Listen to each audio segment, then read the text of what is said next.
Longtemps célèbre pour ses courets, Roubaix tente aujourd'hui de retrouver, dans d'autres murs, ce qui faisait la richesse sociale de ce type d'habitat. Des relations de voisinage et une certaine solidarité. Les locataires qui ont participé à la conception de cette résidence HLM prennent maintenant en charge leur propre organisation. J'habitais Villeneuve-d'Ascq avec ma femme et mes enfants. Et je veux dire, on a appris qu'il y avait une vie sociale, une vie de quartier. Et donc, ça nous a amené à vouloir venir vivre à l'Alma et à Fontenoy notamment. Et ce qui est intéressant en venant vivre sur ce quartier, c'est qu'on n'est pas dans quelque chose d'anonyme. On est amené obligatoirement à rencontrer les gens et à se côtoyer les uns les autres, tout en ayant aussi notre propre individualité en la préservant.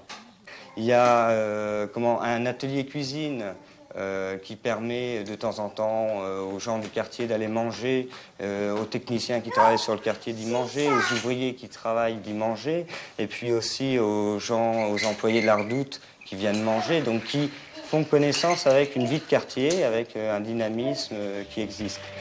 Autre projet plus ou moins avancé dans la résidence Fontenoy, un ciné-club, un atelier de mécanique auto, une outillothèque pour ceux qui désirent emprunter des outils, une salle de sport, un espace vert de 4 hectares et une halte garderie. Une école primaire fonctionne déjà, elle devrait être complétée dans quelques années par un collège. À terme, en effet, l'ensemble de l'Alma-Gare accueillera 6000 personnes de tous âges. On espère beaucoup trouver des jeunes travailleurs, des jeunes travailleuses, des couples, des célibataires, des personnes âgées, disons tout ce qui faisait l'originalité des quartiers anciens et qu'on veut recréer dans un habitat neuf qui a été fait avec cette volonté de disparité la plus totale.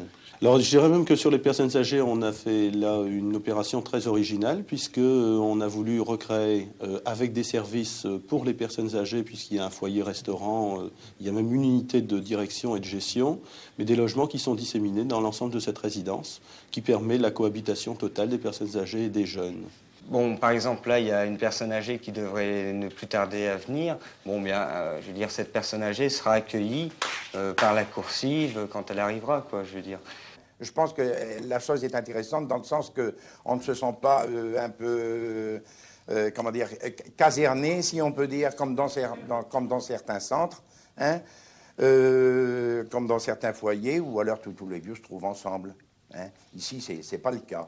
C'est pas le cas. Et ma foi, je crois que ça ne peut qu'être bénéfique. Le système du foyer éclaté, pratiquement unique en France, préserve l'autonomie des personnes âgées tout en facilitant leur insertion dans un quartier en pleine renaissance. L'Alma-Gare, qui a déjà une vraie vie sociale, devrait maintenant attirer quelques commerces. Il constituera bientôt un des pôles essentiels de la vie roubaisienne.